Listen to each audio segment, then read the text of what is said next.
Assalamualaikum warahmatullahi wabarakatuh. Perkenalkan, nama saya Miftahul Jannah dengan NIM 2304411445 dari Prodi Informatika Fakultas Teknik Komputer Universitas Cokro Aminoto Palopo kelas 3K. Baik, di sini saya akan membuat tugas dari mata kuliah Jaringan Komputer yang diampu oleh dosen Bapak Alim Surya Saruman, Eskom MPD. Nah, materi yang saya ambil di sini yaitu sejarah perangkat komputer. Perkembangan perangkat komputer dari generasi pertama hingga saat ini. Sejarah perangkat komputer adalah perjalanan panjang yang mencerminkan inovasi, perkembangan teknologi, dan pemikiran manusia. Sejak zaman awal, penemuan mesin perhitungan seperti abacus hingga kehadiran komputer modern yang terhubung ke internet dan menggunakan kecerdasan buatan. Perjalanan ini penuh dengan penemuan penting yang mengubah cara kita bekerja, berkomunikasi, dan berpikir. Perangkat komputer saat ini tidak hanya berfungsi sebagai alat pengolah data, tetapi juga sebagai platform yang mendukung berbagai aplikasi di berbagai bidang, termasuk pendidikan, bisnis, kesehatan, dan hiburan. Nah, perkembangan komputer pada generasi pertama atau 1940-an sampai 1950-an, yaitu pada era ini komputer menggunakan tabung vakum sebagai komponen utama. Contoh ikonik dari generasi ini adalah ENIAC atau Electronic Numerical Interrogator and Computer yang dirancang untuk melakukan perhitungan balistik. Nah, komputer pada generasi ini memiliki beberapa karakteristik. Yang pertama itu ukurannya besar. Komputer generasi pertama sangat besar dan memerlukan ruangan yang luas, seringkali memakan tempat seukuran ruangan kelas. Nah, yang kedua itu konsumsi energi tinggi. Penggunaan tabung vakum menyebabkan konsumsi energi yang sangat tinggi serta menghasilkan banyak panas. Yang ketiga itu bahasa pemrograman. Pemrograman yang dilakukan dalam bahasa mesin yang sangat rumit dan tidak ramah pengguna. Nah, pada generasi kedua tahun 1955 sampai 1965, transistor menggantikan tabung vakum, memberikan revolusi dalam desain komputer. Contoh penting dari generasi ini adalah IBM 1401. Karakteristiknya meliputi yaitu pertama, kompak dan efisien. Nah, transistor jauh lebih kecil dan lebih efisien dibanding dengan tabung vakum, memungkinkan komputer menjadi lebih kecil. Yang kedua itu bahasa pemrograman yang lebih canggih. Perkenalan bahasa pemrograman seperti Fortran dan COBOL membuat pemrograman lebih mudah dan lebih terjangkau bagi lebih banyak orang.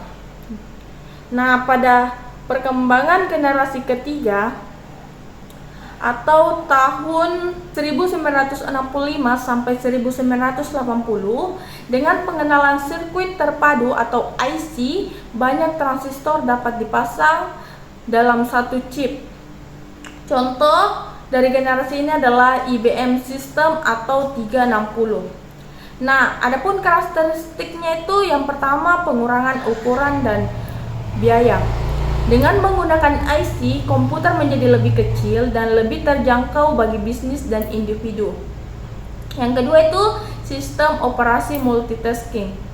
Kemampuan untuk menjalankan beberapa aplikasi secara bersamaan menjadi lebih umum, meningkatkan efisien pengguna komputer. Nah, pada generasi keempat atau tahun 1980-an sampai sekarang, era ini ditandai dengan munculnya mikroprosesor yang memungkinkan pembuatan komputer pribadi. Contoh yaitu Apple II dan IBM PC. Karakteristiknya itu meliputi yang pertama komputer pribadi. Komputer menjadi lebih terjangkau, memungkinkan lebih banyak orang untuk memiliki dan menggunakannya di rumah. Yang kedua itu perkembangan internet. Munculnya internet di akhir 1990-an merevolusi cara orang berkomunikasi dan mengakses informasi. Nah, pada generasi kelima atau sekarang atau sampai masa depan itu, Fokus utama generasi ini adalah pada perkembangan kecerdasan buatan atau AI dan komputasi kuantum. Nah, adapun karakteristiknya yaitu AI dan pembelajaran mesin. Komputer modern dapat belajar dari data dan melakukan tugas-tugas kompleks seperti pengenalan wajah dan pemrosesan bahasa alami. Nah, komputasi kuantum. Penelitian pada komputer kuantum bertujuan untuk mengatasi masalah yang sangat kompleks dengan kecepatan yang jauh lebih tinggi daripada komputer klasik. Adapun penemuan besar dalam perkembangan perangkat komputer yang pertama tabung vakum, transistor sirkuit terpadu atau IC, dan keempat itu mikroprosesor. Tokoh yang memiliki peran signifikan dalam ciptaan dan pengembangan teknologi komputer. Perkembangan teknologi komputer tidak terlepas dari kontribusi para individu visioner yang menciptakan dasar-dasar ilmu komputer dan perangkat yang kita gunakan saat ini. Tokoh-tokoh ini hanya mengembangkan perangkat keras dan perangkat lunak, tetapi juga merumuskan teori-teori yang menjadi landasan bagi seluruh bidang teknologi informasi.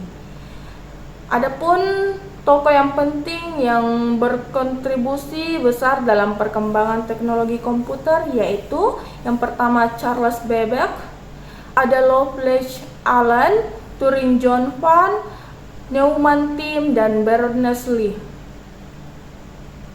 Nah, kesimpulan dari penjelasan saya yaitu perjalanan sejarah perangkat komputer menunjukkan perkembangan yang luar biasa dari generasi ke generasi, dengan setiap tahap membawa inovasi yang semakin mendekatkan teknologi pada kebutuhan manusia modern. Dimulai dari generasi pertama yang menggunakan tabung vakum hingga era komputer modern yang didukung oleh mikroprosesor canggih, evolusi ini tidak hanya mencerminkan peningkatan dalam kemampuan teknis, tetapi juga merubah paradigma dalam cara manusia menggunakan teknologi untuk berbagai tujuan. Evolusi perangkat keras dan perangkat lunak yang saling mendukung telah memungkinkan peningkatan efisien, kecepatan, dan kemampuan komputasi secara signifikan. Hubungan ini, simbiosis ini memfasilitasikan terciptanya teknologi yang lebih canggih, baik untuk pengguna pribadi maupun profesional. Dengan sinergi tersebut, teknologi komputer telah mengubah cara manusia menjalani kehidupan sehari-hari, mulai dari bisnis, pendidikan, hingga komunikasi. Sejarah komputer juga menjadi landasan bagi transformasi teknologi modern, seperti penerapan kecerdasan buatan, perkembangan komputasi kuantum, dan peningkatan keamanan siber. Selain memberikan solusi atas tantangan masa kini, kontribusi ini juga membuka peluang besar untuk membentuk masa depan yang lebih maju, efisien, dan terintegrasi. Nah, sekian itu adalah presentasi dari saya. Kurang lebihnya mohon dimaafkan. Wabillahi taufiq wal hidayah. Wassalamualaikum warahmatullahi wabarakatuh.